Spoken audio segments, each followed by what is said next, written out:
একটা নিরীহ ছাগলের বাচ্চারে 4-5টা কুত্তা মিল্লা যে পিলে ধাওয়া করে তোরা ওই পিলে ধাওয়া করছো একটা নিরীহ মেয়ে কুতার মতন দৌড়াইতে দৌড়াইতে আইয়া পড়ছো বাঘের সামনে।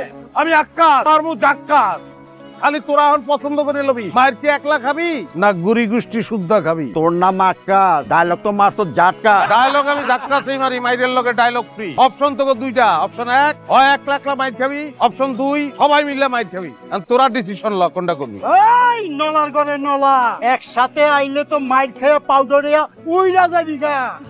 আমি তোর লিগে একলাই যথেষ্ট, সাহস থাকলে সামনে আয়। সাহস পের মানবে মাইরের মধ্যে দিয়া তুমি বলো অগো কোন নায়কের স্টাইলে মারবো? তুমি জসিমের স্টাইলে ভীষণ করে নাকে একদম ঘুষি মার। জসিমের স্টাইলে নাকের উপর হয় না, থতমা যাচ্ছে চেহারা। আরে হ্যাঁ তানজাই তো বড় জসিমের, মারলে কি খালি নাকে পড়বে? পুরো থতমার উপর পড়বে, থতমার উপর ঘুষিটা পড়বে, 4-5টা দাঁত দরদর করে হাতের উপরে, ওই দাঁত পরে ডেন্টিস্টের কাছে